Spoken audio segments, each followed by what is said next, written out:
मैं पास्टर रेखा आप सभी का फिर से बहुत बहुत स्वागत करती हूँ। आस रखती हूँ कि आज एक बड़े छुटकारे को देखेंगे।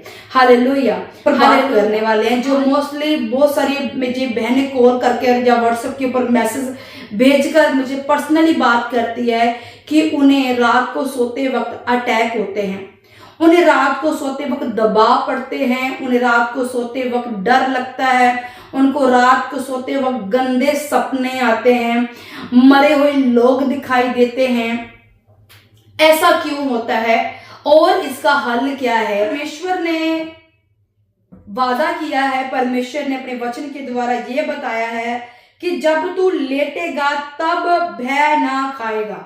मतलब जब हम लेटेंगे, जब हम सोएंगे तो हम भय नहीं खाएंगे। जब तू लेटेगा तब तुझे सुख की नींद आएगी। आज किसको सुख की नींद आ रही है? आज जब चर्च में मेरी कलीसिया में लोग मेरे पास आते, बहनें आते, भाई आते हैं, तो हर एक पर्सन का, 2-4 पर्सन का यही मुझसे सवाल होता है, पास्टर जी मुझे ना गंदे सपने आते हैं, पास्टर जी मुझे सपनों में कोई डराता है, पास्टर जी मुझे मरे हुए लोग दिखाई देते हैं, मेरे बड़े बुजुर्ग मुझे दिखाई देते हैं, पास्टर जी सपने अच्छे नहीं आते हैं। क्यों अच्छे नहीं आते? जब तू अपने मार्ग पर निडर चलेगा और तेरे पांव से ठेस ना लगेगी। जो उसके मार्ग के ऊपर चलने वाला है, जो परमेश्वर के मार्ग के ऊपर चलता है, वो निडर रहेगा। जो परमेश्वर पर भरोसा रखता है, जो प्रभु यीशु मसीह के नाम की ताकत को जानता है, जो प्रभु यीशु मसीह के लहू को जानता है, उन्हें क्यों ना नींद आएगी? सुख की नींद उन्हें क्यों ना आएगी? हम फिलिपियों की पुस्तक में भी परमेश्वर का वचन पढ़ेंगे। फिलिपियों की पुस्तक आप मेरे साथ निकाल। चिंता मत करो, परंतु हर एक बात में तुम्हारे निवेदन, प्रार्थना और विनती के द्वारा धन्यवाद के साथ परमेश्वर के सन्मुख उपस्थित किए जाएं। तब परमेश्वर की शांति जो सारी समझ से परे है तुम्हारे हृदय और तुम्हारे विचारों में मसीह यीशु में सुरक्षित रहेगी। Hallelujah, hallelujah. ध्यान से कलीसिया पढ़ना कि आपको क्यों सपने आते हैं बुरे, क्यों आते हैं। जब परमेश्वर ने हमें नित्य वचन में कहा तू लेटेगा तू भय न खाएगा, तू लेटेगा तुझे सुख की नींद आएगी, पर फिर भी हमें सुख की नींद नहीं आ रही। उसका पीछे का कारण क्या है? तो पढ़ते हैं, किसी भी बात की चिंता मत करो, परंतु हर एक बात में तुम्हारे निवेदन, प्रार्थना और विनती के द्वारा धन्यवाद के साथ परमेश्वर के सन्मुख उपस्थित की जाए। तब परमेश्वर की शांति जो सारी समझ से परे है तुम्हारे हृदय, कहां? तुम्हारे हृदय और तुम्हारे विचारों को मसीह यीशु में सुरक्षित रखेगी। हालेलुया। जब हम प्रार्थना नहीं करते, प्रार्थना करते वक्त लहू की घोषणा नहीं करते, हम रात को बिस्तर पर गए, हमने 2 शब्द बोले, प्रभु तेरा धन्यवाद करते हैं, आपने हमें संभाला, सुरक्षित किया, धन्यवाद, पर हमने लहू की घोषणा नहीं की। हमने अपने आप को कवर नहीं किया। जिस बेड पर हमने सोने वाले हैं उसको कवर नहीं किया। जिस घर में हम रहते हैं उस घर को हम कवर नहीं करते। जब हम कवर नहीं करेंगे तो सपने ही आएंगे और क्या होगा? जब हम अपने आप को खुद कवर नहीं करेंगे प्रभु यीशु मसीह के लहू से, आपको पता प्रभु यीशु मसीह के लहू में कितनी पावर है? प्रभु यीशु मसीह के लहू कितना शक्तिशाली है। मिस्र में जब इजरायली गुलामी में थे, परमेश्वर छुड़ाने के लिए मूसा को भेजा और वहां बहुत सारी बीमारियां, वबा आती है, और उसमें से एक जो सबसे बड़ी विपत्ति आई थी वो थी पहलौठों को मारा जाना। तो परमेश्वर ने क्या किया था? इजरायलियों को यह कमांड दी थी मूसा के द्वारा कि जिस घर में मेमने का लहू लगा होगा उस घर में मेरे मौत के फरिश्ते एंटर नहीं होंगे, उस घर में मौत के फरिश्ते कार्य नहीं करेंगे। वो मेमने का लहू जो आज प्रभु यीशु मसीह ने हमारे लिए जो लहू बहाया, जो कीमती, वो मेमना प्रभु यीशु मसीह ही था। वही लहू है जो आज हमें सब पापों से निजात देती है, आज निजात देता है। आज वो मेमने का लहू घर के चिंगाठों पर लगाया गया तो कवरिंग आई। तो जो प्रभु यीशु मसीह का जीवित लहू है, जब हम वो लगाएंगे अपने घर के ऊपर, अपने शरीर के ऊपर, क्या कवरिंग नहीं आएगी? क्या सुरक्षा नहीं आएगी?